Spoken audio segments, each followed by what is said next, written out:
Hello. Hat night. Hello, Hat night. You guys, it's Hat night. Do you guys have family members or friends who say good night as a way of like saying that food is awesome? No. Okay.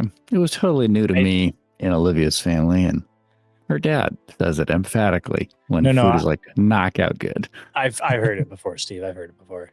Yes, I've heard night. it before. I've just never. I don't have any like loved ones who say it. Yeah. Yeah. In Discord, all I post it in the announcements channel is it's hat night at the link to our Twitch. I've been debating internally, Justin, for the last several seconds about whether or not it's worth it to ask if the way you said hat night was a call to hello from the Magic Tavern. It was 100%. Okay. Yes. Yeah. Because they was a long time to debate yourself, Johnny. They do, Steve, for those that, I don't know if you listen to Hello from the Magic Tavern, but I did like one episode and was very disturbed. It's so funny. I love it so much. That's their opening episode is just like really in your face. It's very in your face. It tones down a lot more. They start off hitting it hard. But anyway, there's some episodes where they don't have guests and they'll have a boys' night. And they each have their own intonation of the way that they say boys' night. Yeah. And the boisterous wizard goes, boys' night. So I said hat night like that. Yeah. Boys' night. Hey, Nick, did you not get the notification? Of what? It's hat night. It's hat night. He scans the room. Do I own I don't got anything. I don't think so. Are you you're not a big hat guy, are you, Nick? You're not. Okay, so I have a physical barrier, and that is just that my head is so large. Most hats just don't fit. Okay. Or fit in strange ways. Barrier. Yeah. Got to go to a tailor and get your hat let out. Yeah, that's the kind of situation. And, they don't really like doing that, so that's where I'm at. I'd like to wear hats. Like even like beanies sometimes.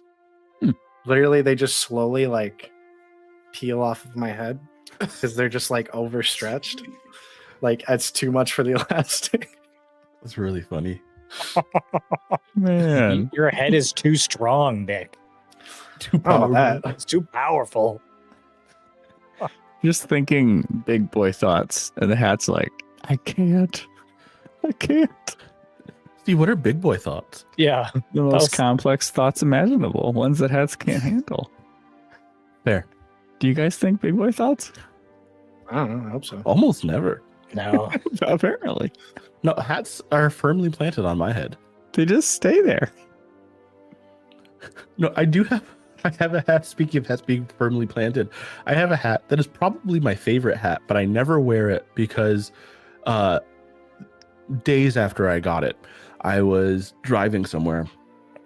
I stepped out of my car at a rest stop, and it was a really windy day, and the wind blew the hat off of my head and into a puddle. And so there's just this like ring stain around the bottom edge of the hat from the puddle. I'm so sorry. Horrible news. That sucks. It's hard. It is horrible news. Unless I'm rolling dice, I have truly abysmal luck, so it's fine. You just gotta play D&D constantly. We just gotta open up a can of tuna. Wouldn't I could? See what's inside, and then roll some dice. I've never even considered until just this moment, and I'm not making a joke at all. This is the first time it's occurred to me that I should take my luck with dice to a craps table. Oh. I'm glad I'm just going to assume this to be true, and don't tell me if I'm incorrect, but I'm glad you were looking at me when you said that. I was about to say, don't say that to Dick, because you'll immediately go to a casino. Yeah, and even if Justin and I were looking straight at the camera, you were only looking at Nick. Yeah, meet me at Jersey. Nick, what? I would love to go to Potawatomi with you. I can't believe we haven't yet. Yeah, it is kind of weird. Because I've never been to a casino, ever. Me either. Oh. Well, I've never been in the casino part of a casino. I've been to a casino to go to like the theater that's in the food casino. or the- I've never Okay. even done that. Yeah, no, Yeah. we can go. Wow. It's a great time. You know, I went to the Bellagio because I was going through Vegas and we were like, we've got an hour and a half or something. So What'd go you to do the in ones Bella- that you see in the movies, like What'd you- the Ocean's Nice. movies. What'd you do in the Bellagio? I looked for a slot machine thinking I would find one that was cool, and I just got overwhelmed. And then because it was just extremely stimulating. And then yeah, that's like, you know, I looked for a hat Yeah. at the hat store, and it's there's too many hats. You know, Mm. that's exactly what Steve experienced. and they're not Mhm. big enough. Let's go into a Walmart-sized hat store. Sorry, When I lived in man. Virginia, there were slot machines in almost every gas station for some reason. oh, that's the thing in like Illinois now, right? Like Justin, you got there them are on every some- bar in Wisconsin. There are some that have, yeah. There's also just random places that have slot machines. Like there's a pizza place down the street from my house that Yeah. has a slot machine. Yep. There is some technicality that allows it, but Hmm. technically, I think gambling is still illegal. Yeah. Hmm. Yep. Spain is really big on gambling. Really? Like just baked into everything. It's part of the culture. And so you can Okay. find slot machines very easily in a lot of spaces. You got one in your house? And just like kitchen, small kitchen. You got to put other appliances that you wouldn't want to put in there, like the laundry machine, but got to have a slot machine too. Gotta have a slot machine. That's funny. Yeah. I don't think so. There's like weird stuff with the laws in the US that have been changing with gambling. Where like gambling, I don't think is illegal because like sports betting isn't illegal anymore. Right. Yeah, Yeah. like- well, they was always Federally, kind of like, treated across- a little yes. different. But it's like a thing with it's lotteries that are illegal. So unless you are Mm. the state running the state sponsored lottery, Yeah. like sweepstakes are essentially lotteries, but you have to have like McDonald's Monopoly is a lottery, but Yeah. you have to have a free to play version so that it counts as not a lottery and is a sweepstakes instead. I understand. Premium. This is bottle. giving me fodder for when we launch our Dustfire Media gambling hall. Yeah. As we Oh, should, okay. right? All right, guys. Yeah. Nick's in okay. charge. I'm Nick's in glad. charge. All right, He knows all right. all. Johnny will bring his luck. Johnny will bring his luck. We'll see what happens. So we Yeah. lose to ourselves? Well, no, we're the house. Nick. Johnny's I a bring my Oh. luck I to see. the Johnny's a house. plant. Yeah. Oh, so we can make it seem like we're giving everyone better odds, but they're going up against Johnny. So Yes, we just win 100%. anyways. Ooh, that's Yeah. harsh. Yeah. Yeah. It's I don't full- want to go up against Johnny. I Well, would like to play D&D now. yeah. And speaking of going up against Johnny, last episode, you guys were trying to uncover more of the secrets of Celebrian, the founding king of Celebri, one of the sons of Dystall. And so you made your way to Celebrian's tomb. When you reach Celebrian's tomb, you needed to find a way in that would allow you to kind of bypass the large number of guards that stand out front, and ended up in a situation where Cass, Lyrian, and Poldo went in while Pellis stayed out and stood guard. Cass was able to open Celebrian's sarcophagus, which is how you all discovered a set of stairs that led deeper underground into an area where the tomb proper is made of the same sort of a mystical stone that absorbs magic that the guard tower was made of. But as you go down, the stone changes and you find yourselves in this subterranean chamber with ancient tomes, long abandoned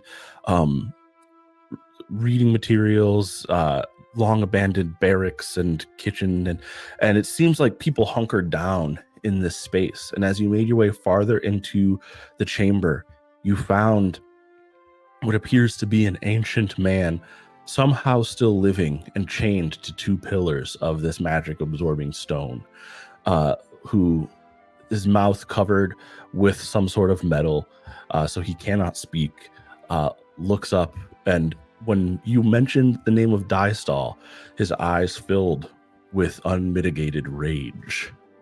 As you are looking at this man, Cass decides to try and see if she can get him down. And upon touching, I can't remember now, was it the chain or the pillar that Cass touched? It was the pillar. I was going to try a the good chain. solid punch to the next. pillar. Yes.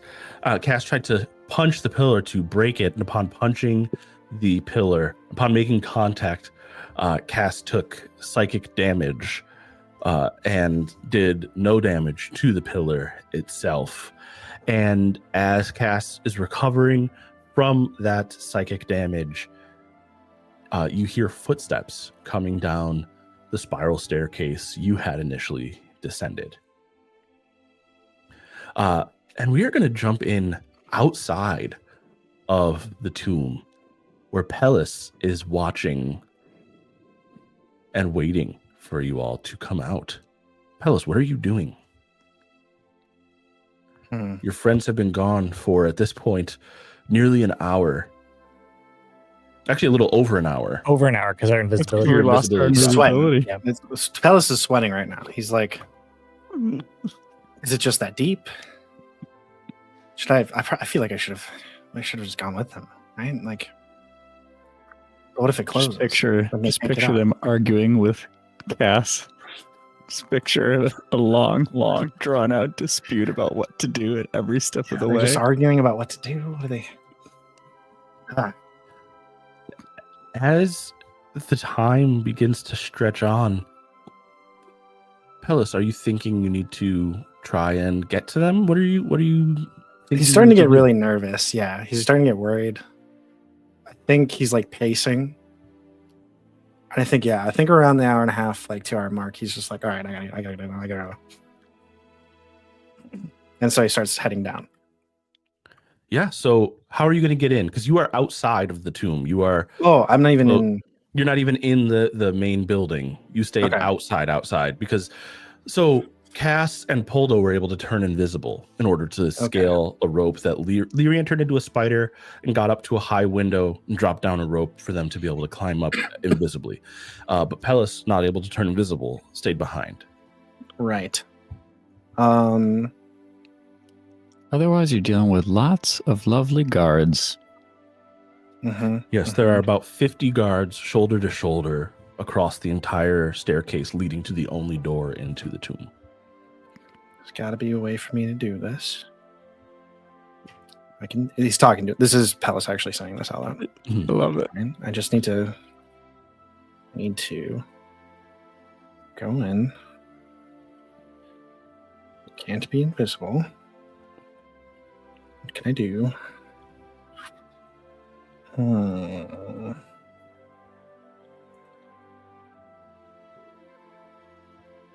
Really need a spell for like telepathic message. Yeah. Is this like 50-person guard, like just like a solid ring, or like is it? Sorry. They form a straight line across the front steps of the mausoleum. Around the 3 other sides of the mausoleum, there is a sheer wall of magic absorbing stone. There are windows on each side of the building, but about 3 stories up is where the first windows are. And so there are no guards on the 3 sides of the building, but there's no obvious point of entry either. Cool.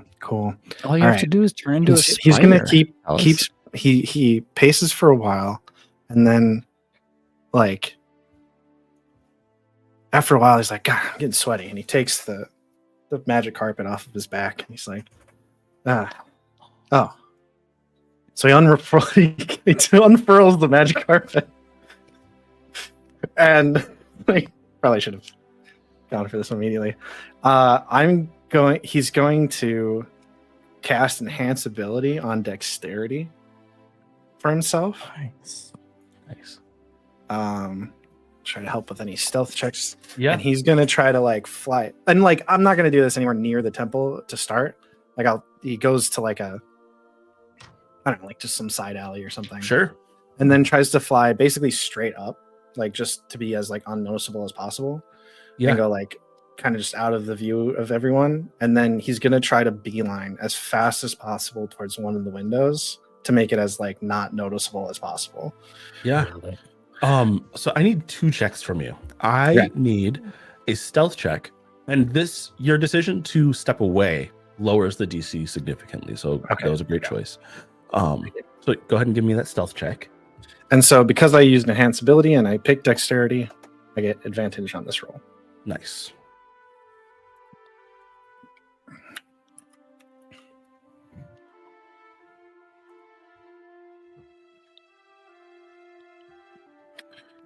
Uh, 10, 2, okay, 10 plus 13? So 23? No, just 13. Oh, 13 total. Yeah, okay. sorry. Oh, no worries. I mean, but 23 if that's better. It literally is, because that's how numbers work, but it's not the truth. No. You missed this yesterday. I don't see numbers. Had you simply gone around the back of the building or stayed in this general vicinity, 13 would not have been high enough. Oh. But you stepped away. And so because you stepped away, and you said specifically into kind of a less trodden alleyway before you went up, you did great. 10 was the DC, and you beat it with 13. So, okay. And then I rolled that 10 and I was like, damn. Okay. All right, good. Moving on. And Sorry. I believe this will also be with advantage because it is a dexterity check technically as well. But I need acrobatics for you to be able to hold on to the carpet and kind of maneuver it because you haven't flown this thing yet. Natural 20. Amazing. That's just a total 23. So great. So with the alacrity and dexterity of a well-practiced veteran, you make your way to the upper rear window of the mausoleum, still sitting slightly ajar from your friends passing through it earlier. You make your way into the main chamber of the mausoleum, and you see a room that is surprisingly barren, absolutely stark. There's just the white walls, the white floor, and in the middle of the floor, an open sarcophagus. Plus, it's like, oh, I didn't want them to grave Rob. But there's like stairs down. You notice as you kind of take this in that there's inside of the sarcophagus, there is a set of stairs. And to either side of the sarcophagus, you also notice an empty pedestal. Did they take something?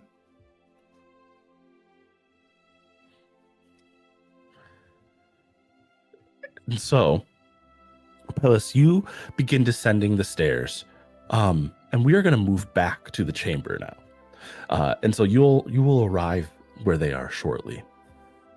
Cass, Lyrian, and even though we didn't mention at the top, Danny is not here, but Poldo also. The three of you hear a set of footsteps coming down the spiral staircase that you had initially descended. As you listen more closely, I want everyone to make a perception check. Yeah. You are muted, Justin. That's a 23. And if I was muted, I know what's happening right now. Justin does. I'm terrified that I know what's happening right now, too. Okay, so you guys hear what initially sounds like one set of footsteps rushing down the stairs, and suddenly it crystallizes that you actually hear 2 sets of footsteps rushing down the stairs. 2 sets of very large footsteps, and I need everyone to roll initiative. Yeah. Yeah, that makes sense. Yeah. Pellis, I would like you to roll initiative, but we're going to hold your initiative out of the order until you arrive. That's fair. It's not a great roll. Oh, my goodness. Good luck, Steve. Yeah, thank you. Wait. Can I? Wait. Is initiative an ability check? No. It is not. Okay, never mind. I know, it's frustrating. I think I've asked that before. You're gonna, you know what? You probably ask it again. It's okay. I will ask it again. I'm sorry. A filthy 20 for All initiative. I had normal 13. Okay. A normal 13. That's a regular old. It really should be an ability check. I'm adding my it adds my dexterity. It doesn't add your and it can't add your proficiency. What was your initiative, Cass? 5. Okay. And I need someone to roll for Poldo. Oh yeah. I can, but I don't have Poldo's sheet.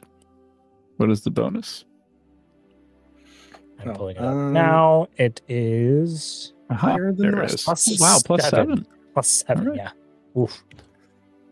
I guess I can't even roll on their sheet if I wanted to, so I'm just going to manually roll a d7. I mean 20. 19 plus 7, 26. All right. So Nick, or actually no, it would be Yeah. Justin. No. Yeah, Nick. Your initiative, Pelis's initiative, falls basically like there's always someone between you and Poldo. So how do you feel about primarily controlling Poldo during combat? Yeah, that's totally fine. Yeah. Let me pull him up. We're gonna need those fists. He's gonna need to fist some enemies. Just doing some fisting. And I have no objection to that actually, use of take- language. I take the Poldo- fisting action. Poldo is going to end up first in the initiative order here. Mhm. Okay. But you guys hear these footsteps and they get closer and closer and closer. And then coming through the door, you see, actually, let's have you guys jump into maps and I'll share the VTT. Oh no. And then I can show you what you see. I don't want to see it though. I do. I do want to see it. I do. I was just being dramatic. Yeah.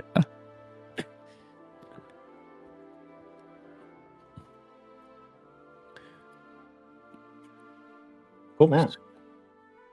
Yeah. Yeah. Yep.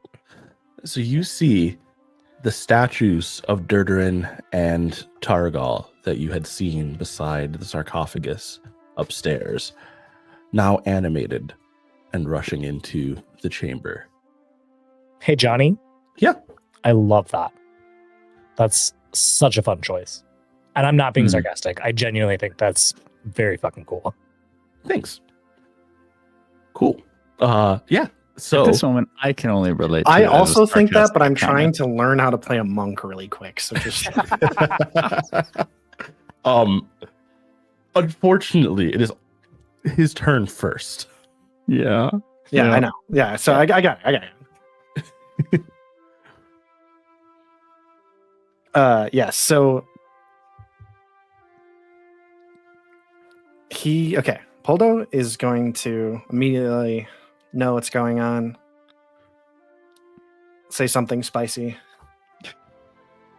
Because that's what Danny would do, but I don't know what he would say. And then he's going to just run. He has so much movement. It's 40 feet. And I think he can roll and sprint or step of the wind if he needs to as a bonus action. But first, how far does 40 feet take? Do I have a chance to Let's go for say a phrase? You can get to You can get either into of them. melee with either of them, I think. Yeah. actually. Yeah. Yep. You can say a phrase, Lyrian. Yeah, Dedoran, does he? Which one is the demon one? I should say. Durdurin. Yeah, Durdurin. All right, then let's send Paldo over to Durdurin.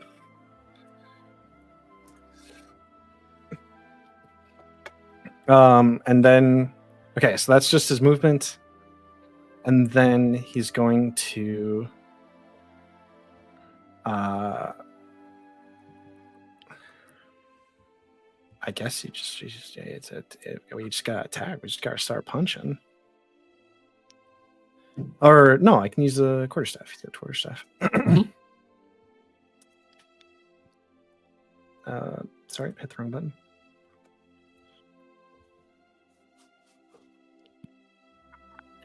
Sorry, rolling. Okay, does a 17 hit? A 17. Let me double check here. Does hit. Nice. Okay. We'll say he was two-handed in that. So that's a D8 plus 6. 7 damage. 7 damage. Bludgeoning magic. 7 bludgeoning magic damage with the quarterstaff. All right. You see little chips of stone come away from the statue as the quarterstaff connects. But the statue is looking toward the man chained to the pillars and not paying much attention to. Interesting. I think on that attack landing. Oh, wait, maybe I shouldn't use that.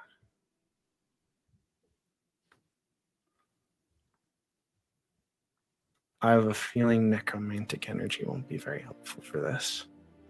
Indeed. Okay. Against stone. So that didn't do anything. It did. Okay. All right. I shouldn't. Okay. So, well, it's not focused. Don't knock it.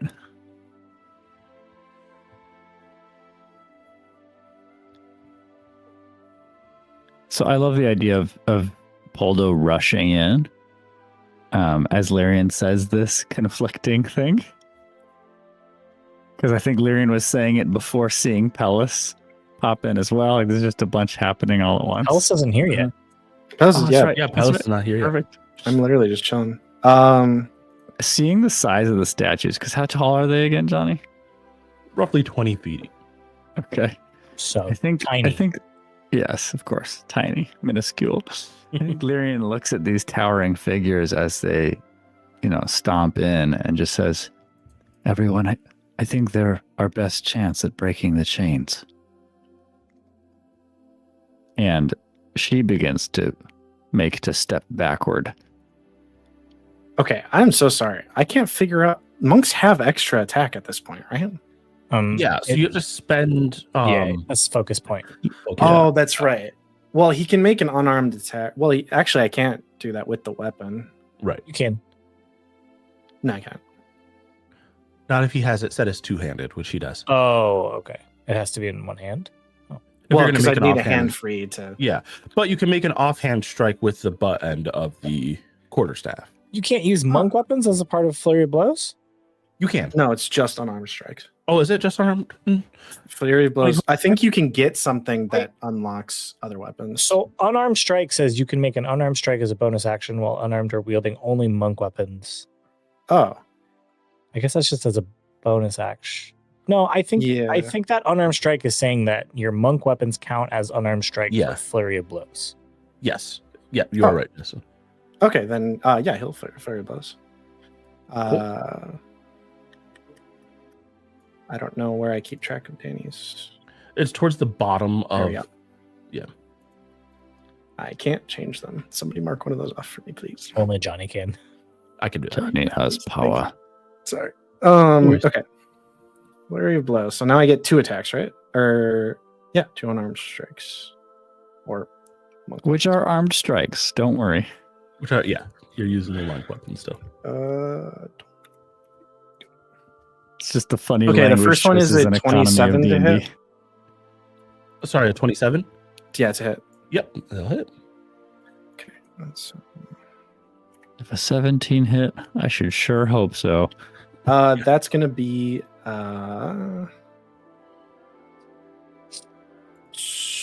11 damage on that one. All right, yeah, you see more stone chip away from the statue.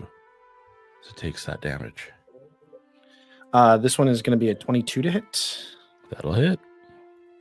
Cool. That's gonna be 8 damage. on that. All right. And that is it for Poldo. So Poldo goes in like a whirlwind, hitting multiple times, and each strike landing, connecting, sending chips of stone flying away from the statue. And Oof. up next, it is Lyrian's turn. Yeah. So Lyrian begins to step back, sort of in the center of where I believe it's implied on the map. Calabrian is chained. Yes. I'm just realizing now I forgot to put the body there. It's all good. As if to sort of stand guard and coming really close, kind of backing up to Calabrian.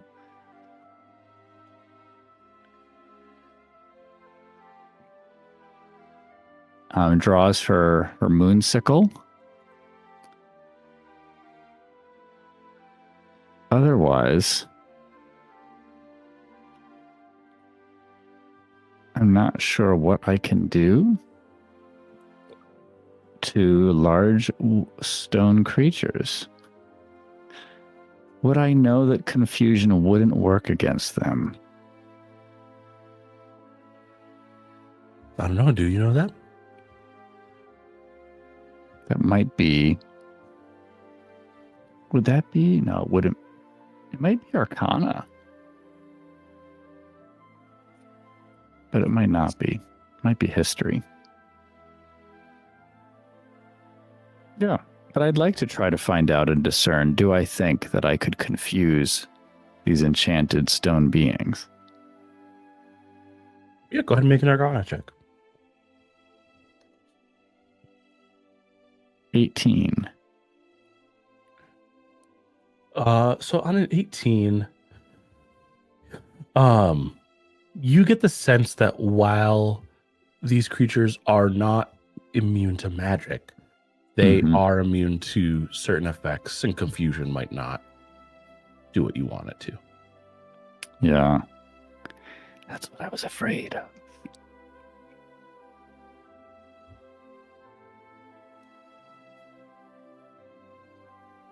Yeah.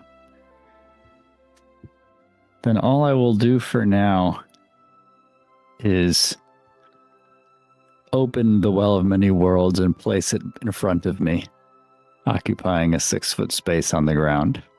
Okay. Well, what you got cooking up there? No, nothing. Just baiting fake gods to kill a real god that we thought was already dead to see if they fall into another random dimension. It's a really fun go-to move that you've used several times and not succeeded with once. It's very funny. Well, yeah, last Hey, time we pause were of up averages. against quite a being, True. and I had to open it under him while he was already there. All right. So now is that all Lyrian's doing? Yes. Okay. Now it is the statue of Targal's turn. The statue looks over and you see it kind of take in Poldo and Durderin, and then it just begins to march forward.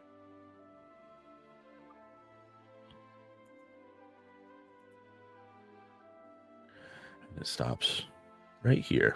Oh, God. That's close. And you see it stop and look at you, Lyrian, and it looks at the hole, and it looks at Cass, and it looks at the man who's chained. And then it stands in wait. And It's terrifying. then it is, let's see here. You guys see suddenly several books. Actually, I don't think Lyrian has a good line of sight, but Poldo and Cass can see several books on the tables over by the ancient tomes begin fluttering up and moving on their own. And they start heading toward Poldo. Whoa. He's probably fine. I don't know. We don't even know if he can read. Maybe they're really threatening. Does the book that I have taken also try to swarm? Oh, I love that. No, nope, Okay. the book doesn't move. Just goes to show him you got to take every book when you steal books. Whole library. No, one thing I will say, this will be easy enough for you guys to notice. The book that you took off the shelf. The books that you see swarming seem to have come from around the other books, but not off of the shelves. These don't seem to be the books that were on the shelves. Mm-hmm. All right. Just some like old Reader's Digest editions. Exactly. Now it is time for the statue of Durdurin to go. This is going to be so bad. And so it looks down at the person who has been hitting it, and it reaches up with a stone sword that it holds, clear that it is still just a statue. The sword is blunt. It's not going to slash, but it's going to slam with this sword. And that is a 9.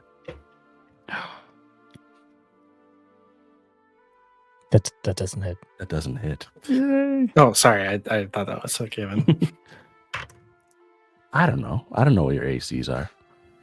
And then a 19 to hit. That does hit. Yeah. All right.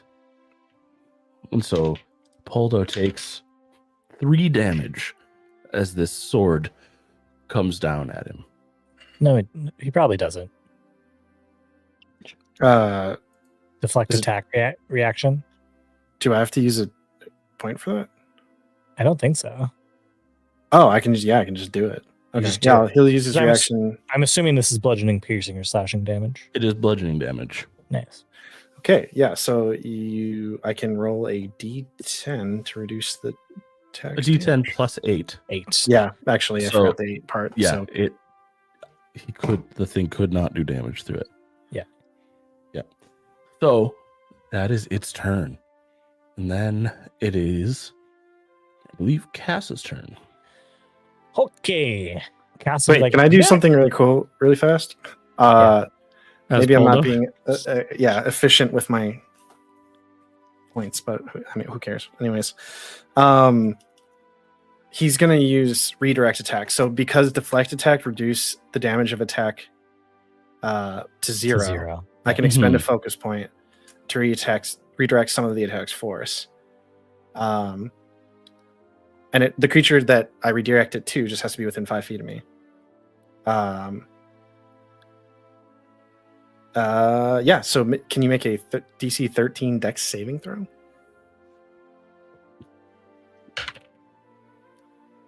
It's a natural 19.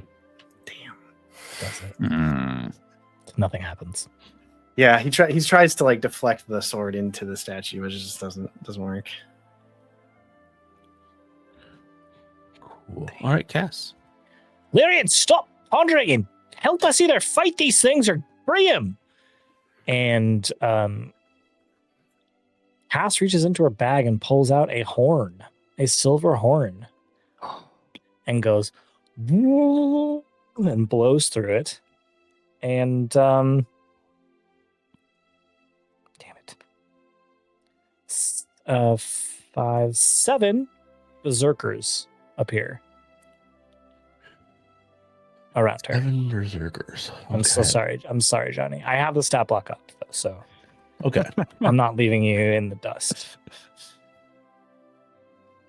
NBD, just 7 berserkers. That was a good time to use that. Oh, yeah. 100%. Yeah. How much health do they have? They all have 67 health. Okay. Oh my gosh. All right. more They than Lyrian. appear, so they appear in an arc around Cass. Do you want me to roll one initiative and have them just all act at the same time? One of them falls into the hole. No, they will all Yeah. act on your initiative. On my initiative. Okay.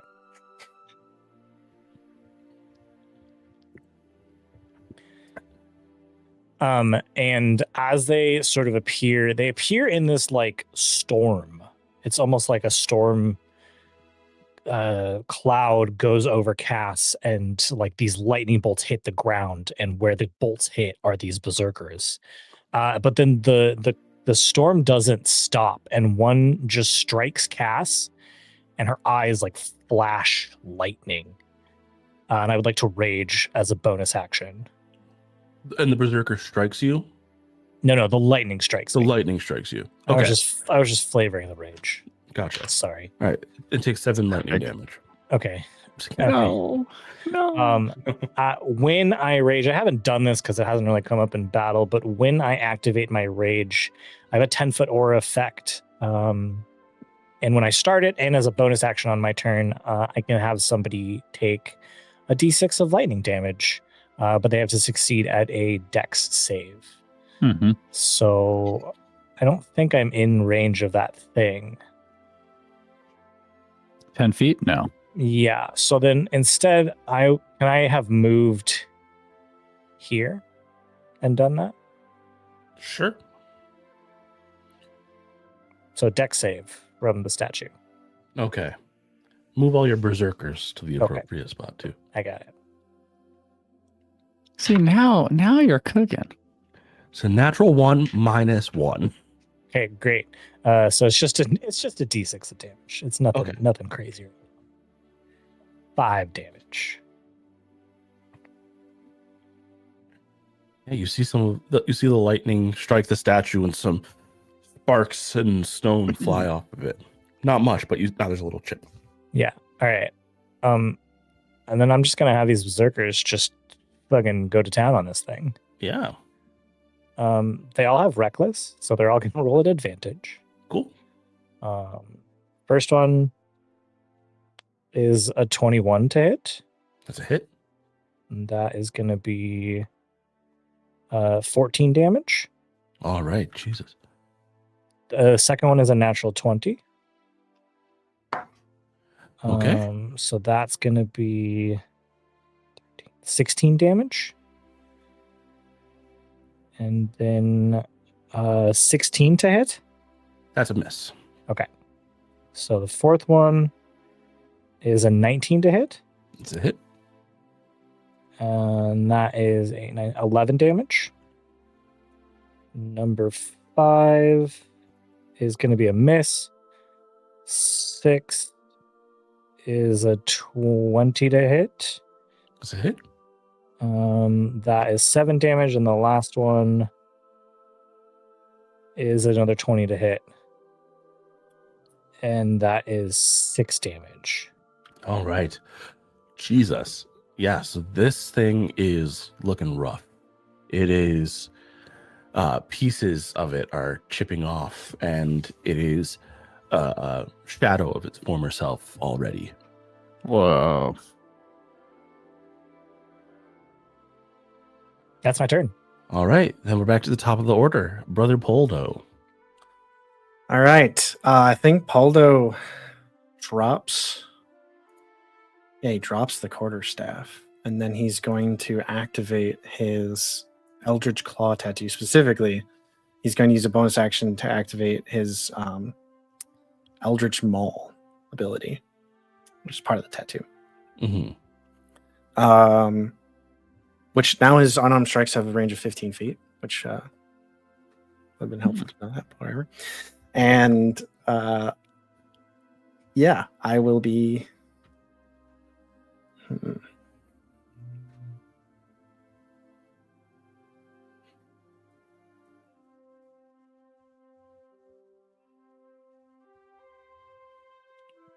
I will move. Brother Polo will move. 1, 2. So that'd be 15, right? Away from the statue. 1, 2, 3. Yeah, and he's going to take an attack of opportunity as you move. That's a natural 20. Okay, wasn't expecting that. It's my bad. All right. 6 total damage. Okay, gonna use my reaction for the round, which means I will not have it on his turn. 4 deflect attack. And right. It's gonna automatically reduce it to 0. So I'm then gonna try to make him make another dex save. It's only 13. Cool. And I forgot that they get advantage on saves. So Damn. And that matches that, so he saves. Ah! Man. Need some basic saves in this game. All right, moving on. Okay. Then, yeah, he's just going to do... bonus action. Use that already. So, yeah, he's going to just unarmed strike, because this does an extra d6 now. So that'll be a 20 to hit. A natural 20. It's 29. Jeez, yeah. That'll hit. Okay. So it's 4d6. And since Danny's here and we get to flavor his 15-foot unarmed strike, I'm imagining just Mr. Fantastic is just... Well, no, it very specifically says that a bunch of like shadowy like tendrils reach out. No, it's got your rubber arm. Okay. Well, yeah. I can flavor it how I want. I have rubber arms. Why? He's training really hard, man. He's 24 damage. Sorry. 24 damage. All right. Oh, actually 25 because I got it for the tattoo.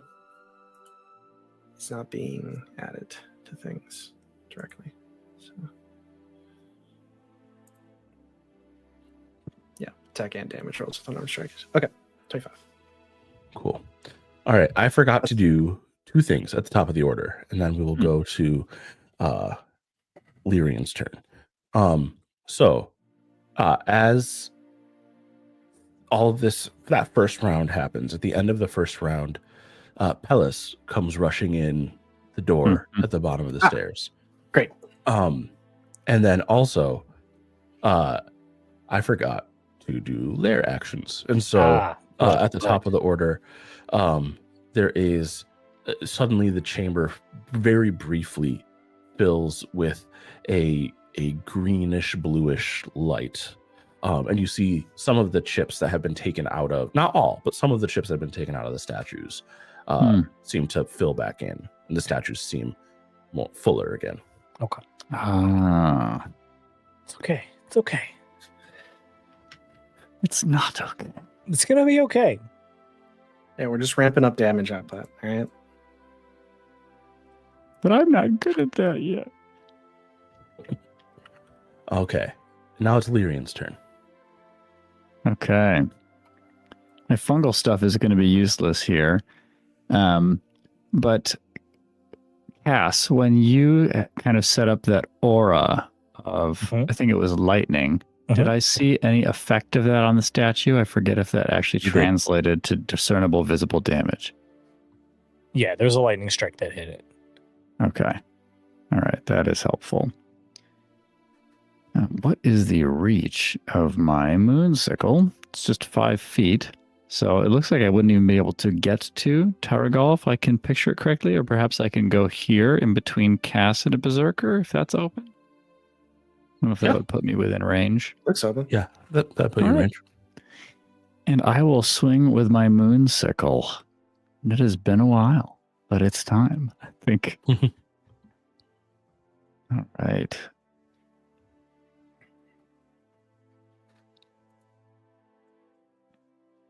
I have to use my +4 to hit. So 18. So I've got a 22. That's a hit. Excellent. The moonsicle's a magic weapon, right? It is. Okay. Does that yeah, what does that mean here near these magical eating rocks? I think it means that we get around their resistance to normal damage, normal physical damage. Yeah. Mm-hmm. Okay, good. Yeah, you get the sense that if your weapons weren't magic, they wouldn't be doing anything. Yep. Oh, they're immune. They're immune to physical. Actually, that reminds me, the Berserkers wouldn't have done weapons. anything. Correct. Yeah. They wouldn't have done anything. Damn. Oh no. Are the Berserkers not inherently magical in all that they do? Unfortunately, they are not. They were summoned by a horde. But they're still a great distraction and shield. to stop these things from getting to Calibri. Yeah. We could give them magic weapons if we have any extra. But anyway, so for damage on that, it's not going to be much. But I get to add a D8 for Primal Strike. And that's another 8. So it's going to be 11 total damage. The last 8 of which... What's that? I said that's something. It's something. The last 8 of which is, let's say, because I can just choose the type, thunder damage, I assume, will have just as good an effect on them. Yeah. Yeah, so you swing your sickle, and it leaves this little slice, and then after a split second, there's a small boom, and you see some more of the stone where you slice with the sickle kind of crack apart. Excellent. Yeah. All right. I should have cast Shalala as a bonus action before that, not after it, but I do cast it. And that is my turn. All right. And now it is the statue of Targal's turn. And so I need everyone within 10 feet. So all of the berserkers and both of you, Cass and Lyrian, to make a wisdom saving throw. Good. Okay. That was a 17 for Cass. And give me a moment. Okay. It's my best saving throw. 20. 20. Okay. Both Lyrian and Cass save. Okay. Almost done. Hang on. Okay. Okay. 2, 5, 6. Okay, let's just do this with the one just south of me, and then we'll go clockwise around. Does that work for you? Hey, let's see something. That works. I'm going to just put colors around each of them so we can just refer to them by their color. I love it. Oh, wait, I don't see color either. Cool. Still doing that. Still doing that. Goodness. Well, the podcast was fun, guys. Yep. Pink got a natural 20. Okay. Red got a 17. Okay. Orange got an 11. Okay. Purple got a nat 1. Okay. Blue got a 17. Yellow got a 2. And green got a 15. Okay. Green, yellow, orange, and purple all fail. Okay. And so for the next minute, they cannot use reactions. They have half speed. Okay. And they can't make more than one attack on their turn. And they have to choose an action or a bonus action on each turn, not both. Okay. All right.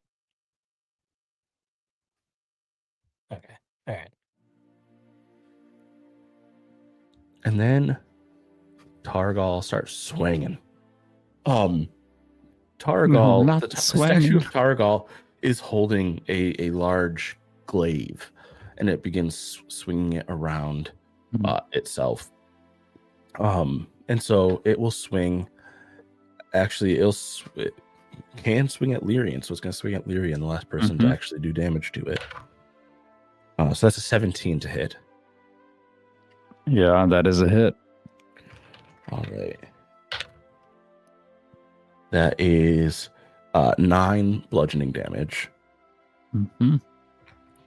And it will take a swing at Red, who's just right there. It'll have advantage on this. All right. That is a 22 to hit.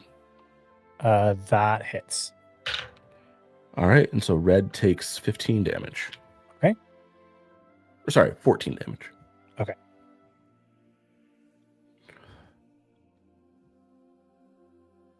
And then statue of Targal just remains where it is. Next it is Pellis. Woo, baby! He comes down, sees. There's a lot. There's a lot going on.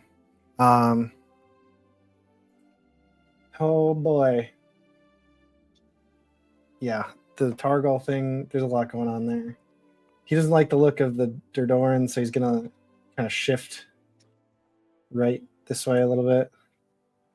Just kind of get away from the big demon thing. Towards the swarms of animated books. Not really toward. I mean, I don't know. Yeah, you see a large number of books flapping and flying as if they are a swarm of birds or bats. Yeah, it doesn't know what to do with that either. Yeah, whatever. He sees that the one statue is absolutely attacking some friends, so he's going to do two things. Bonus action, he's going to cast Spirit Shroud on himself. And I'm going to pick radiant damage. And so he becomes enwreathed in radiant light. Oh, that is not what I meant to do. Ignore that. And so, yeah, these sort of like spirits of light sort of just start like circling around him and sort of donning him like almost like a cloak. And then he's going to pull out the oath bow longbow. He's going to knock an arrow and in Elvish say swift defeat to my enemies against the statue of Torgal. And he's going to shoot. All right. All right, let's do this.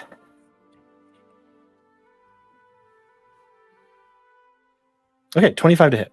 That is a hit. That's a 19. It's gotta be it. Okay. Max damage on the normal arrow part of the damage, so 13 damage. Excellent. And then he gets 3d6 as part of the oath bow's effect. That's another 10. I mean, it's magical, but I actually don't know what type the oath bow's extra damage is. I think it's just of the weapon.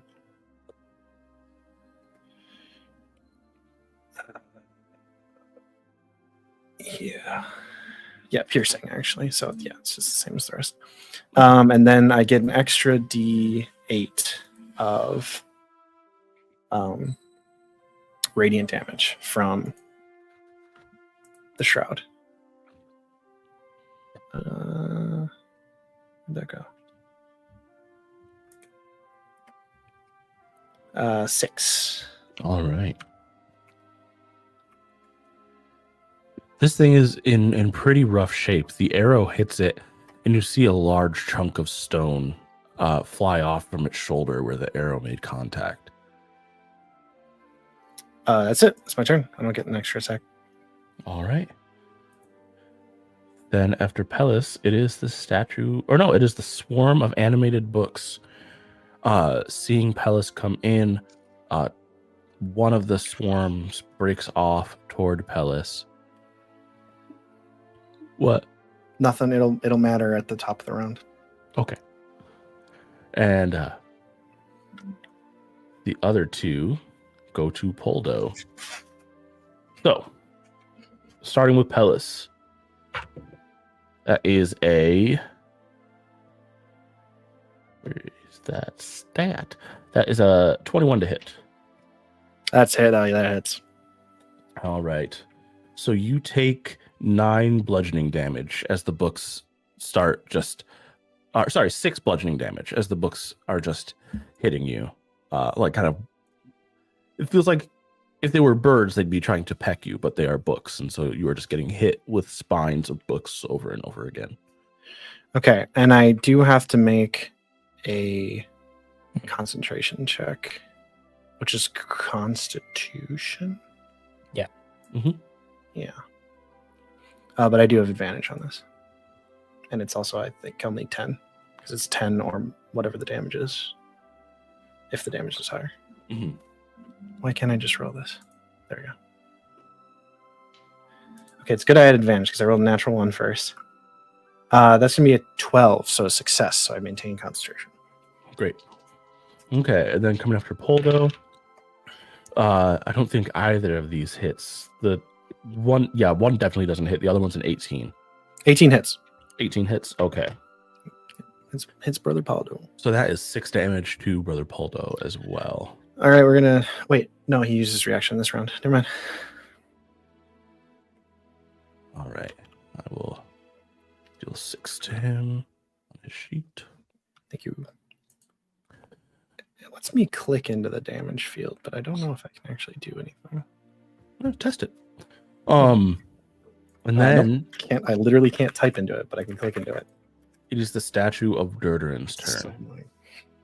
So the statue of Durdurin looks back at you, Pellis, and then you watch as it steps forward and walks past Poldo toward the pillars and stops right about here. It, now that it is here, will attack the yellow and blue berserker. Okie dokie. Advantage on these rolls. So that is a... Sorry. Yes, that is a 21 and a 22. Yeah, those will both hit. All right. That is 11 damage to yellow and 5 damage to blue. Okay. Nice. And then that is the Statue of Durdurin's turn. So it is now Cass's turn. Yeah, Cass is going to turn around from the statue and bring both of her scimitars down onto the chain to try and break it. Yeah, make an attack roll. I get an attack with both of them. If you're using both of them, yeah. I've got Nick, so it lets me, instead of as a bonus action, I can attack with that extra weapon on the attack. Damn it. That's a 16. So it hits, but there's like sparks, but nothing. It doesn't feel like it's really a meaningful connect. Okay, and then a 21. 21. This one bites in a little bit more. Go ahead and roll damage. Okay. 15 damage. 15 damage. And these are magical scimitars, right? Ah, shit. The one that missed it is. But the other one's not? The other one is not. Okay, so this feels like it would be a more meaningful hit, and yet there is no damage. There's nothing. Okay, all right. Okay, that's fine. I just rolled poorly. You can do it next time. We all know what that feels like. When you take an object and you hit something with it, it feels like it was supposed to be a more meaningful hit. Like it would have done damage. Okay, here's what If I'm only going it to were do. magical. Yeah, it's Because the scimitar of speed. Well, actually, here's a question, Johnny. Is the scimitar of speed magical? It's any weapon that has an of in it or is like gives I you just a wanted bonus to double check because built it doesn't like change the damage type. It's still just slashing Think damage. of it as like a tag, but in. Magical is a property or a tag, not a damage type. Cool. Then because of the scimitar speed, I can make another attack with it as a bonus action, so I will do that. Okay. And that is a 29 to hit. That is a meaningful hit. God damn it. That's a 1. That's 12 damage. 12 damage. So you feel the scimitar connect and you see the blade of the scimitar sink a little ways into one side of one of the links of this chain, but it does not sever the chain. It is not broken. Okay. You feel like it would likely take some time at this rate to get through the chain. Okay. It's probably not the most useful time. Not magical. All right, you lot, go fight those books. You're not really doing much against these statues. And this yellow one is going to go 5, 10, 15. Yep, he'll take an attack of opportunity from Durdurin. That is a natural 20. Yeah, that'll hit. Oh wait, they're immune to crits. That is 12 bludgeoning damage. Okay, and then it's going to attack. Shitty on their damage. It's going to attack this book. Reckless, so at advantage. That is a 21. That's a hit. God, that's 4 damage. 4? All right. This blue one will come down as well too. He'll take a attack of opportunity from Taragal. That's. Oh, okay. He has 2. Durdurin has 1. It And was the Taragal one. has 1. Okay, perfect. Okay. That is not a hit though. Okay, perfect. I rolled a 23 to hit, That's it. so that is 8 damage. All right, 8 damage. You see several books just fall inert, their pages fluttering away, their covers cleaved. Now they just litter the floor. Naught but ancient trash. Yeah, and I think I'm gonna have this berserker move here, Okay. and I'll have this berserker move sort of there. Okay. I'm not gonna have them attack because they're not gonna do any damage. Sure. I just want to gunk up the statues from getting closer to. Yeah. All right. I think that is my turn. One last question. Is attacking the chain attacking? What is the actual wording for rage?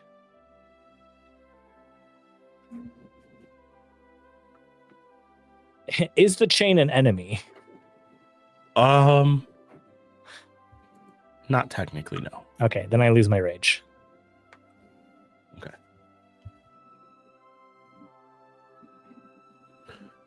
Okay. We are back at the top of the order. So there is the thing that you have a thing for the top or the bottom of the order? It's a top, but it's going to affect things depending on what they do. Okay. Then we'll do layer actions and then your thing. Okay. All right. So again, this green blue glow fills the chamber, and you see both of the statues. They gain some life, some vigor. Except to for them. Torgal. Okay. Because Spirit Shroud, until any creature that takes this damage can't regain hit points until the start of my next turn. Nice. Okay. Torgal does not heal. Nice. So yeah, the sort of radiant energy as it like kind of splashes outwards as it tries to heal itself, and it doesn't recover at all. Awesome. All right. Well then, it is Poldo's turn. All right. Poldo. Actually, real quick. Sorry. First, Cass, make a perception check. Okay. Perception or insight, as you are near the chains and very near to the old man. Perception's really good. That's a 23. 23? Yeah. You notice that the man is looking at Taragal and Durdurin. His eyes flit between each of them with what looks to you like frantic fear rather than hope or elation of any sort.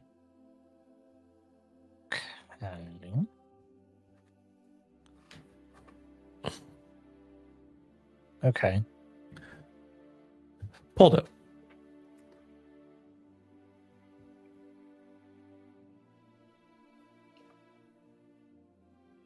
You are muted. Sorry, I was very distracted by what you had just said, and then I was muted. I can help out too. Poldo is actually just gonna strike from here because he has a 15-foot range on his unarmed strikes right now. So yeah, he's just he starts swinging. 24 to hit. That's a hit.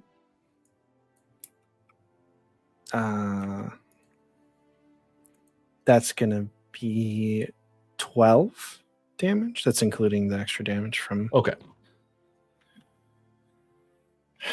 his Eldritch Maul. And then I'm not going to use a focus point this time, but I'm just going to do one unarmed strike as a bonus action. Okay. Okay, I'm not. I rolled a natural one. Okay. Poldo staff explodes in his hands. Well, he dropped that, so his hands actually explode. Oh, okay. His hand is gone. No more. No, he's fine. That's I'm not it. gonna- He doesn't I'm not have to gonna move. punish that That's one. fine. Yeah, thank you. Cool. All right, Lyrian. Yeah, I'm scrambling here. Can't wait till I can turn into a cool monster. All I can think to do is swing away, and so that I shall do. But this time with the benefit of Shillelagh, which I think I have to just add manually. Glag glag. Glag glag.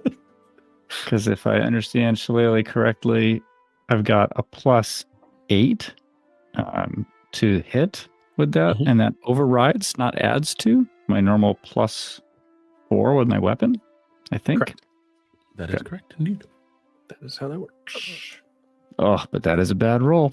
So I've got a 12 to hit, which is not a hit on the That statue. is indeed a miss. Yeah. Pretty sure they have like a DC 17. So, yeah, Spot on, lad. I do that, and then I cower in great trepidation. You have no bonus action you want to... Oh, wait. No, you cast Shillelagh last time, so do you have a bonus action you want to use this time? I mean, there's nothing I can think of to do with it. Fair. Even like, yeah. We don't have a ton Spells to or- do with it yet. We're getting there. Yeah. We're I have there. the For now, I'm opposite just problem. scared a lot. Too many bonus action options? I have too many bonus action options. You guys could really Can you use a give me second one bonus. of I would. yours? Can I get a second bonus action somehow? That would really like level this build That'd out. be news to me. I don't think there is a way to do that. There isn't. No, there's not. I've looked. Yeah. I mean, I I can't heal anyone with a bonus action, to my knowledge. Yeah. I can No. already hear you guys talking about I can already hear you like basically saying this is the action economy in Pathfinder. I don't want to hear it, but I didn't say anything. I feel like you should be able to use. There are people who think you should be able to use like actions and bonus actions entirely interchangeably. I disagree, but I do think you should be able to use bonus actions in an action slot. So if you wanted to do 2 bonus actions and no actions on a turn, you should be allowed to do that. That makes Yeah, sense. I've always thought that as well. Actually, I when I agree with first that. started running the game, I did play it like that because I was like, Yeah. bonus action Actually, is small. I have seen Fit. Cass receive a hit, correct? Or have I you haven't been been hit. unscathed? He hasn't been hit. Okay. Nope. Okay. I'm about to get Also- dirty, so might get hit in bit. Yeah. To be completely Poldo frank, got it. Or no, he Uh, didn't. I'm making this call in the moment right now for our table. New house rule. You guys can use 2 bonus actions on a turn if you're not doing an action because it doesn't make sense not to be able to use a bonus action in the action spot. That's crazy. cool. Whole action economy is destroyed. Let's get. No, I'm just kidding. Let's do Doesn't it. doesn't help cast at all, but that's okay. That's very cool. I can look forward Well, to never mind then. using it. I take my gift back. No, wait, I wanted it though. Forgo my beneficence. Ah, give it back. Besmirch my love. It's so helpful. Thank you, Johnny. Okay. I mean, I could actually cast Healing Word as a bonus action, but I'm just curious. I don't think If I anyone's taking even- damage. Well, yeah, Except for me. do I? Yeah, you're all the way over there. You're more like I have 60 feet range, but I don't think Poldo has I'd even taken be a little bit of damage as well. a little bit. Not much. Yeah, I don't feel like yeah. enough to.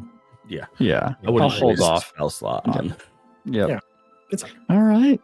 I don't Yeah. heal the berserkers. They're disappearing in an hour. So Or sooner. Oh. If they more disappear, so has anyone fallen yet? Has anyone died? no, When they the have a lot of berserkers- health.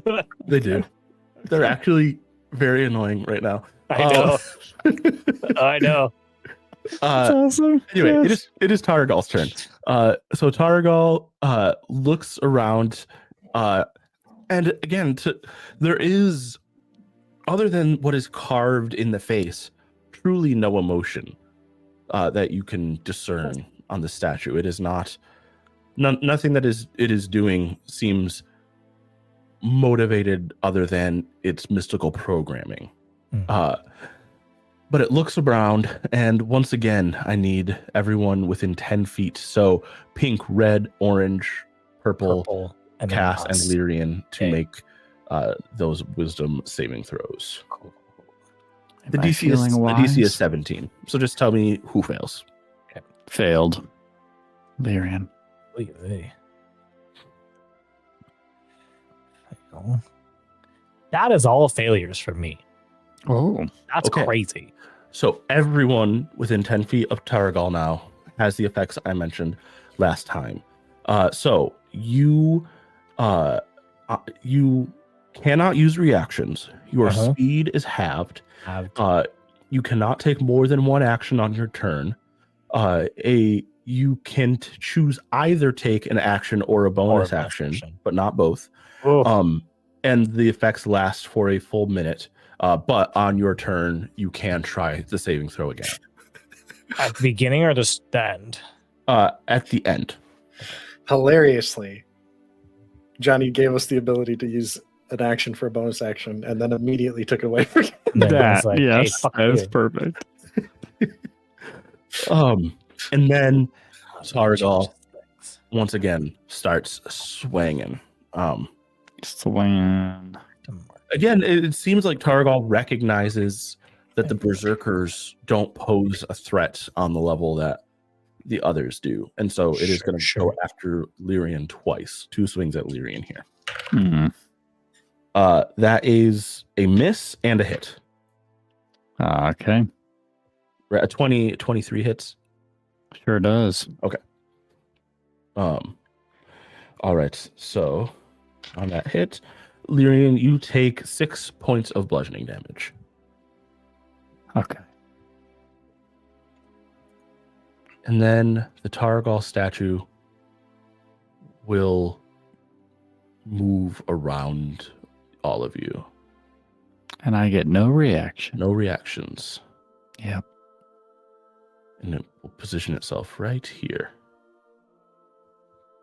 And then Near the base of a pillar, one of those anti-magic pillars. She's very close. And now it is the book's turns. So one is swinging at Pellis, and the other 2 at Poldo once again. So Pellis, that is a miss. That's all misses. None of the books hit. Oh, all right. And it is now Durdurin's turn. Durdurin, actually, I need a purple and green were both already affected by the slow, right? All of them are except for blue. Okay. So Durdurin is not even going to bother with them. It is just going to move, and it can fit in here, so it is going to move right up here. Fuck. So, And listeners, that is like right next to our potential friend. Probably not. Yeah. Well, tentative chained up ally. Demi-god. Tentative ally. At Tentative this ally. moment. as it approaches, you see that look of fear become incredibly plain on the old man's face as the statue of Durdurin rears back with its sword and swings at you, Cass. It misses with its first swing, rears its sword back again, and swings again, and that is an 18 to hit. I will cast shield now that I'm not raging on myself. You cannot use reactions. Oh no! You're slowed. that is indeed a reaction. What is a reaction? Yeah. I take it then. So that is 6 damage to you. 6 bludgeoning damage to Cass. That's fine. You begin to get the sense that these things are not particularly strong. They are not offensive creations. They are meant to intimidate and to defend. Yeah. This is why it bewilders me that Celebrian would be terrified of them. And so I wonder what it is that we're missing and what they're capable of. Like, I wonder if somehow they're enchanted so that a single touch could destroy him or what. I don't know. Interesting so- thoughts. When I get the chance, Johnny, I'd love to roll insight on that. Sure. It is Cass's turn now. Okay. My options are limited now. 1 second. I just want to see one Sure. thing. Push. Okay. Can I stand in this square? I'm gonna ping it here. Yeah, right in the middle. Yeah, right in the middle. I don't know if you can see It came up for a second. Oh, there's this one right here. Can I Mhm. stand in that square, or is Yeah, you can stand celebrity there. in there? Okay, all right. Then Those are- I'm gonna. You're also a Oh, no. halfling. You could occupy the same space, couldn't you? Yeah, it's true. You're right. I can. maybe he's a real big guy. You know? I'm gonna do that, and I'm gonna cast is small. I'm gonna do that. I'm gonna push. I'm gonna try and push him into the pillar. Push the statue of Durderin. Push the statue of Durderin into the pillar and maybe topple the pillar. All right, that will be a Gonna rage contested first. strength roll. You couldn't push him into the Well- well of many worlds and send him into another dimension? It's only 6 feet long. He's It is too twice small the for him size. to fit in. Dang it. It's just kind of there as an obstacle. To Yeah, you. It's just in the way, Steve. Dang it. Dang it. Dang it. So are we using, because push in here says once per turn when you hit a creature with an unarmed strike, you can deal damage to the target and also push it 5 feet away from you. Sure. Or is it a different rule? No, I mean, yeah, I thought you were wanting to do like a grapple. grapple because you were saying you Oh, wanted to grapple. damage the pillar. I mean, that is my intent. My intent is to see if I can not break the pillar with this thing. then this will be a contested push, Okay. like grapple, not Okay, I accept. attack. I accept. So strength. I'm pretty fucking good at that. So are they. That's a 20. That is a 26. Oh. Dang it. Did you rage? I She can't. wouldn't have been 'cause able to. I can Wow. only do an action or a bonus action. Oh, that's right. Sorry. But I'd like to try and save against that now. Yeah, that's the end of your turn. Go ahead and try. Come on. Need to match or beat a 17. Wisdom. That's an 18. All right. You are no longer slowed. And you have until, reaction. What size are the creatures, technically? until these Large. fucking They would statues still come be in. able to be pushed through the well of many worlds Okay. by everything I'm reading. Okay. Nice. Okay. Okay. Yeah, that's a All right. different grapple check. Well, thanks for that. Maybe I'll do that next time. Yeah, I guess leave it there. I will have yellow attack the book down here. Okay. Reckless, obviously. That's going to be a hit. And that is 7 damage. 7 damage. Let me double check something real quick here.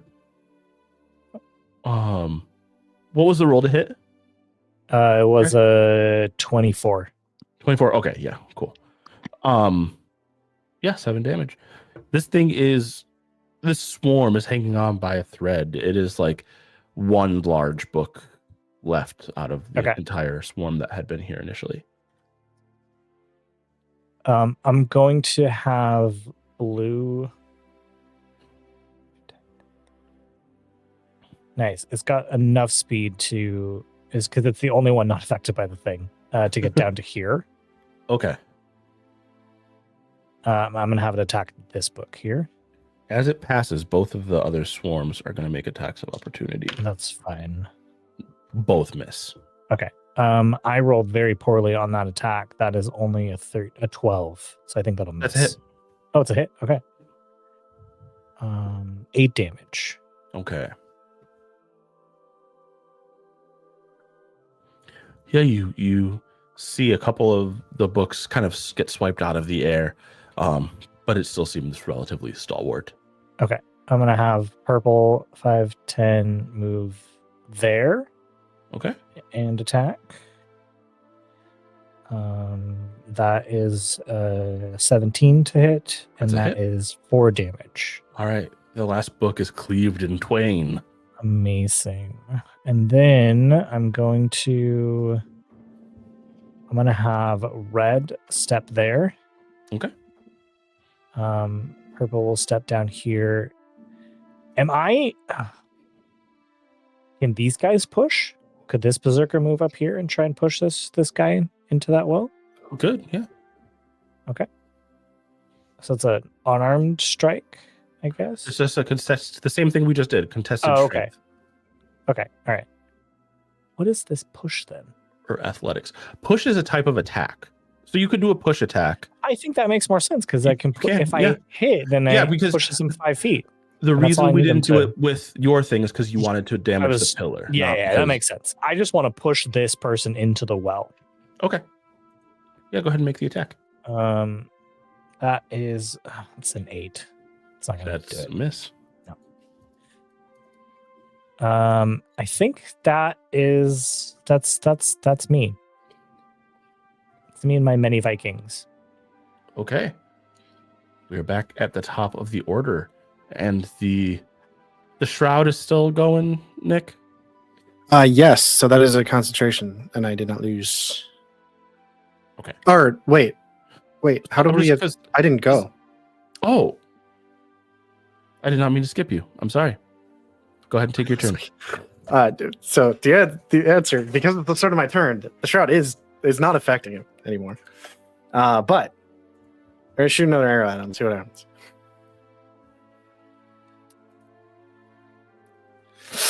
Uh-oh.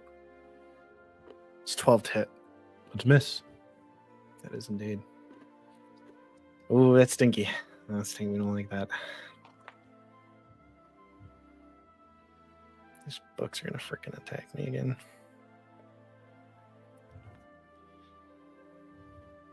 Ugh. Wow, I really don't have any recovery for that. Just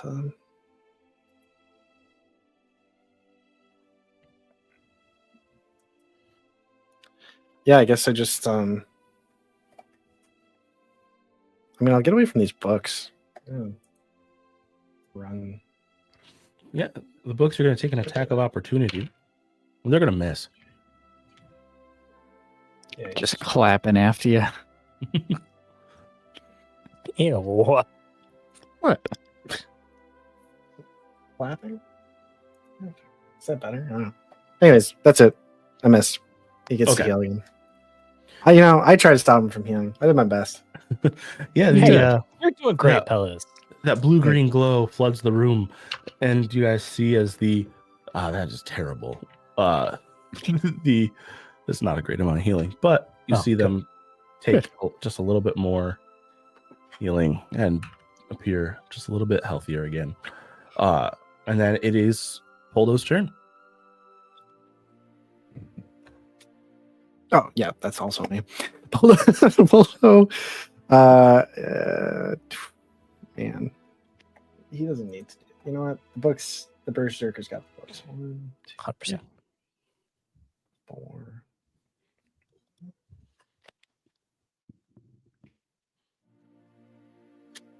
I can attack through the Berserkers, right? Because they're allies. If I have reach, or yeah, okay. Yeah. Then he will attack Towergal with the unarmed strike. Why did I close the dice?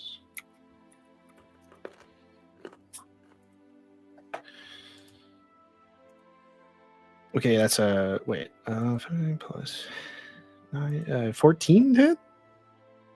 14 is a miss. Dang. The second, and then he'll do an unarmed strike. And this time I will flurry of blows. Okay. If I can find the pencil marks. So first strike on this one is 21. And the second strike, No, go ahead. Second and the strike. second strike is a 26. Both hit. Okay. And these unarmed strikes are magical damage, right? Yes. Okay. I think no, actually he's not at that level of monk yet, but because I activated the tattoo, there's magic damage on these. Okay, so he gets a d6 from that tattoo, right? This is really annoying that it doesn't just add that to his damage.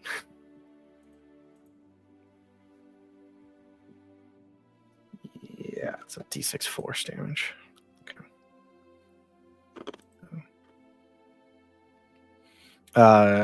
I'm just gonna do all the damage as one roll. Worked for me. That doesn't work for me. Okay. That's gonna be 28. Nice. Solid hit. Excellently added instead of subtracting it. Fixed. A significant amount of stone comes away on that strike. You can see some of the there's like a sort of a different looking stone underlying the stone on the surface that you're beginning to get a view of. Does that hold those whole turn? This isn't even my final form. Cool. All right, Lyrian. I want to first just roll that check to see if I can discern why these statues, which have not immediately killed any of us, could pose so great a threat to Celebrian. But also don't seem to be striking him. They might be working their way towards him, But but they got Sure. there. Tell me, was there. what are you doing to try and discern this? it's essentially an aspect of sizing up the damage that's been done to them, making what I can of sort of their movements across the room towards either the pillars, the chain, my allies, or Celebrian himself. Other than that, I don't know what I would have to go on, but like history of constructs and other sort of animated things. Sure. I'm just trying to think through. I think the more specific you can get, the more general you are with what you're looking for, the higher the DC for this check is going to be.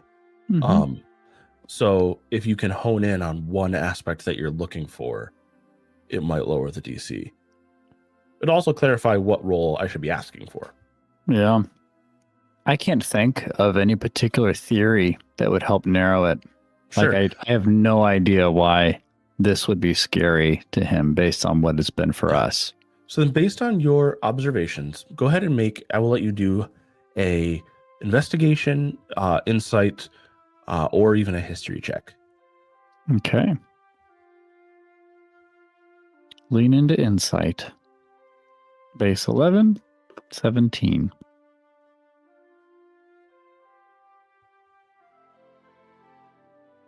I think Lyrian probably has not been party to a particularly large number of prison breaks, recent history aside. That's fair. But as you look at the fear in his eyes, it puts you in mind of someone who is not afraid necessarily of what is going to happen to him, but what he fears is what he sees as a chance at freedom slipping away. It's a good thing I'm so damn intuitive. I will cast Grasping Vine. Ooh. If you will allow it in the action economy of slow between my check and my desire to do a thing. Technically, making a check is not an action, so I will allow it. Cool. All right. Where Grasping and upon Vine. whom are you casting Grasping Vine? Upon Durdurin, Okay. that thick statuesque mother. I conjure a vine that sprouts from a surface in an unoccupied space that I see within range. That is going to be this one, if I can ping by clicking. Doesn't look like I can. Ping, point and ping. This one. Okay. There we go. So just essentially next to Durdurin,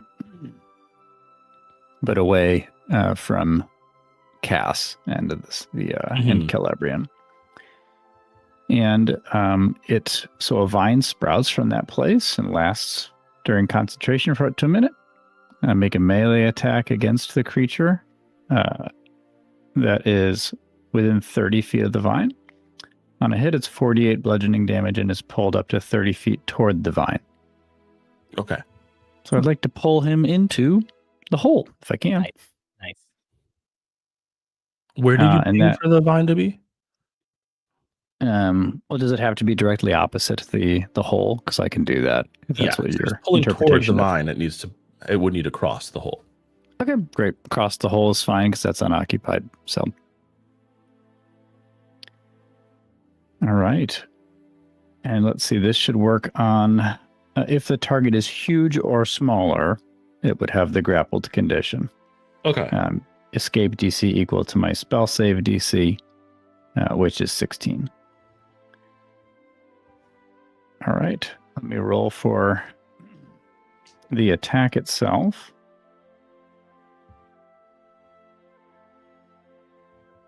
First, it's to hit, +8. Oy, not the best. Oh, but it is 17, which I think That's is a hit. right there. Yes. All right, and the damage is also 17. Amazing. Do Okay. I add anything? I don't, because that's all weapon related. This is the vine itself. Okay.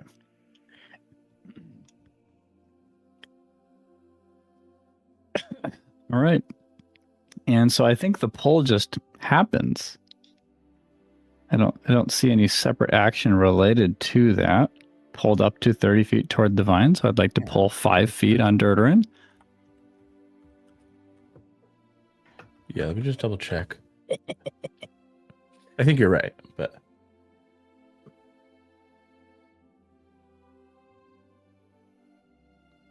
Like the Good. if is just applied to the grappled condition, but not to the moving of the thing.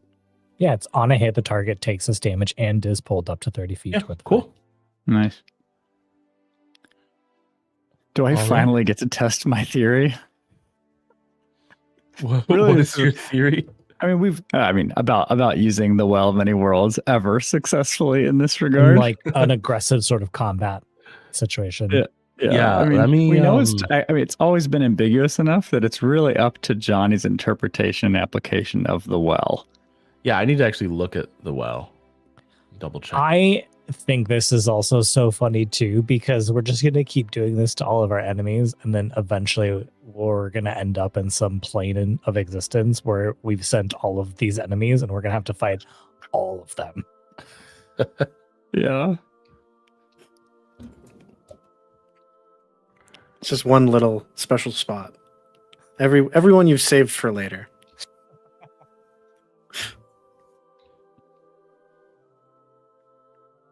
So for listeners, the ambiguous language is just any creature that enters, quote unquote, is teleported. So there's no save, there's no resistance.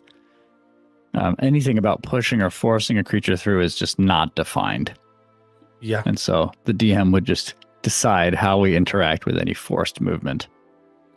Yeah. So this thing is pulled, and as it goes across the surface of the well, it disappears. Oh, yeah. Johnny, above the table, can you just tell me if we send the statue of Durderin to where real Durderin is in hell? It's That'd be so hilarious. funny. Just like, who is the statue of me? You'll find out where it went at the top of Oh the round. no. Okay. Oh, no. Oh, it's just going to go back to the start, Steve. How- It's not your How fault. does that work? I don't know. I didn't make this creature. Johnny did. That's true. That'd be really powerful magic. That'd be cool. Anyway, It would be. I wonder if the people who It's not have the magic to bind the son of a god to two pillars also have the magic to Yeah. Yeah. yeah, it could be. bind. Hey, look, it's fine. Protect Now it we've to only the got one place. to focus on. It's true. It's At good. the moment, yeah. It was good. It was good play, I think. We also Stalls it. know that the well worked. The well works. Yeah. A lot of information we're learning tonight. If you guys abuse the well, Yes, I will punish you. of course. But I can't do anything else right now. Grasping Vine was my biggest move, and that took some study. Actually, Steve, roll 1d6 for me. Okay. Can't find one in my bag. Hold on. A digital D6. Okay. Here goes something. 1. Okay. Thank you. I'm terrified. You're welcome. It is now the statue of Targal's turn. And statue of Targal is going to do something you have not yet seen. Gasp. He's going to reach out and I need you to give me, Justin, a strength or dex, athletics or acrobatics for the red berserker. Okay, for the red berserker. Okay. That is going to be an 18. An 18. Okay, he does not beat Targal. That's fair. And so Targal, the statue of Targal, you see reach out with its hand that is not holding a weapon and grasp the berserker around the skull and lift the berserker up and then just toss him across the room. Good. Out of his way. Berserker goes. Let's see.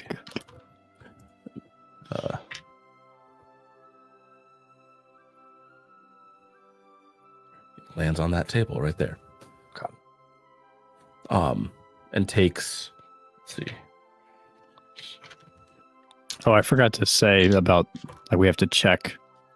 Oh wait, no, grappling didn't happen because you teleported through the portal. Never mind. Takes 4 damage. Okay. 4 fall damage technically. Yeah. Yikes. And then Targal moves forward and stops. Can he move through Lyrian like that?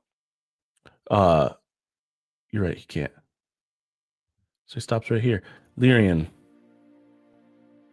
Sorry. Yes. Love me. Say what- that you. I rolled a natural 20 Oh, Oh, no. on an attack against you. Uh-huh. So Jesus. You take 25 bludgeoning damage as Mm. Fine, you're fine. the statue lifts up its glaive and it just hits you with the butt end of the glaive. Listeners, I'm down to 18 health points. You're going to live forever. Oh my gosh. And then seeing that you remain standing, it rears back its glaive again Mm. and does a 16 hit. It is exactly what it's needed to hit. Sorry, my friends. 14 more bludgeoning damage. Oh my gosh. All right, I have 4 HP left. You're fine. Literally You're the fine, two buddy, you're fine. two best damage rolls for this entire combat for me. Yeah, you've not rolled above 6 this entire combat. For damage. For damage, yeah. Yeah. Terrible. For damage. Should I keep him from healing or should I heal Lyrian? It is Hellas's turn. I also am conscious of the time. I'm wondering how you guys feel about us just finishing this round, and when we get to the top of the order. You mean this upcoming round? Yeah, getting to the top, like getting to the bottom of the initiative order, because we are like dead center right now. Yep. Okay. And then seeing where it. Yeah, okay. Mm-hmm. Cool. All right. Then it is, Pellis, it is your turn. Oh, we're in the middle with me? I thought it was at the end. Okay. You were accidentally at the end last time. Oh, that's what happened. Oh man. Oh boy. Oh boy. Oh boy. Okay. Oh, sorry. I'm going to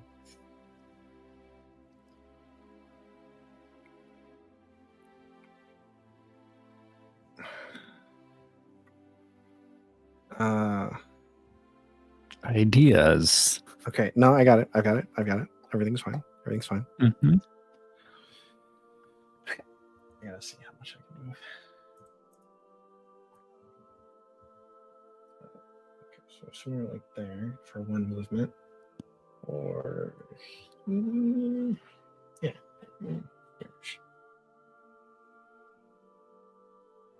Sure.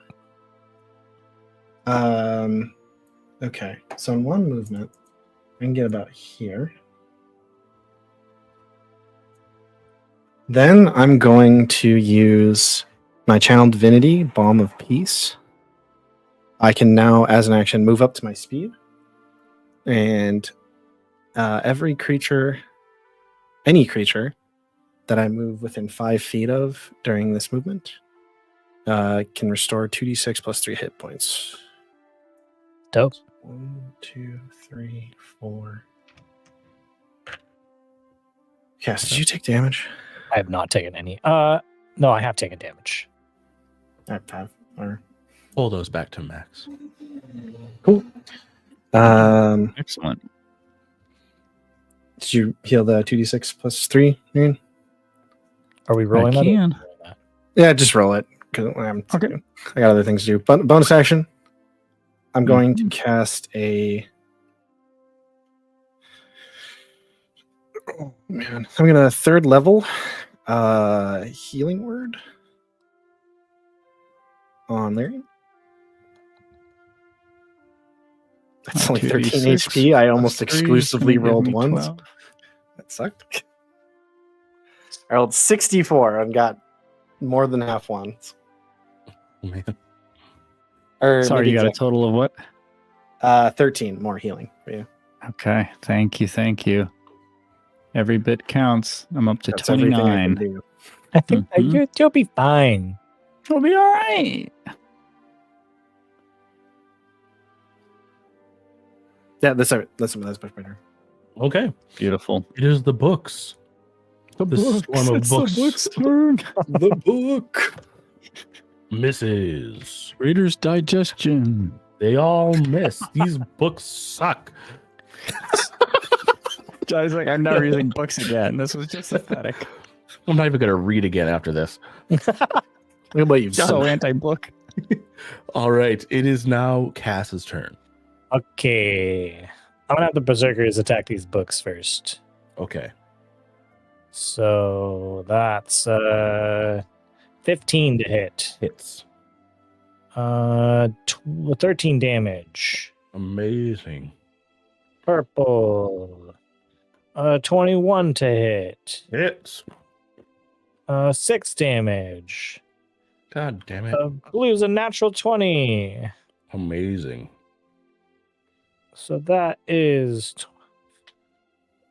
15 damage to the other book. All right. That Wait, you finishes off that set of books. Just in the future, do you double the bonus too, or is it just the dice? No, you only double the dice. Okay, perfect. Thank you. All And right. then Cass is going to move. I think I have just enough movement to go 5, 10, 15, 20, 25, 30. Mm-hmm. Because I got my bonus action, Wait, I did am. You saved. I saved. I saved. Yes. Because I've been planning. I'm going to rage. My last rage for the day. Just raging And one more now, time. I'm going to grapple and throw this motherfucker into that pillar. Okay. Come Strength on, versus baby. strength. Come on, baby. Okay, that's pretty good. So is this. It's natural 20. Did you really roll a natural 20? Yeah, but you could still beat it. I'm not going to give it a benefit for a natural 20 if you... 24. 24? That's the best I rolled. So it's Mm. 20, 26 with the natural 20. For... So close. Oh. So close. Oh, I do need a deck save though because I raged and I'm gonna have my lightning hit it. Okay. I accidentally last time forgot that they get advantage on saves against magical effects.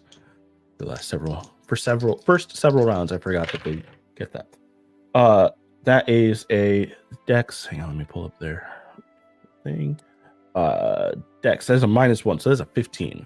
That is a save, so just 2 damage. Okay. Hey, 2 damage is still damage. Yeah, I really want to throw him into this pillar though. All right, I just have to wait till next week. Justin, does it Yeah. say half on save? It does. Okay. All right. I was like, that's Yeah. not usually. It does say that. Make sure. yeah, so next week we're not next week on the podcast, not next week if you are with us live. Next time we will reach the exciting conclusion of this battle. What is going on? I'm gonna throw a statue into a pillar. It's gonna be crazy. Talos has no Maybe. idea what's Probably. happening. He's like, these are all the sons of my god. Why are we fighting two of them? What is Hopefully, these are just statues and Pretty not sure- real gods trapped pretty sure inside about of the stone. statues. But he's like, is that Celebrate? No, you guys know that the other gods are trapped in their own realms. Right, yeah. Yeah, that's And if true. these also, were the real like- gods, they'd probably be doing a lot more cool shit. Yeah, that's true. Mhm. Yep. Well, Confusing nonetheless. love you all. That was fun. Plus, I it was a enjoy good time. I kind of enjoy combat episodes. I have Wow, used my that's- only 4th level spell slot. It was I a still good have mine. It was a successful use. It was a Yeah, good it use. was good use of it, I think. Because now It we can don't be have scary. to. But now we don't have to deal with two of them. You know what I mean? Mhm. Eventually, we'll have to deal with two, but We think. it's Yes. delayed for now. All right. Yep. Well, yeah, we'll see you next week on audio. Otherwise, in 2 weeks, back Yeah. on Twitch. Something like Yeah. We wish you less doom than our current party is often facing. that. We're fine. Love you. I know. Like, I was only a little close to bye. dying this time. Bye. Bye. You got smacked. See ya.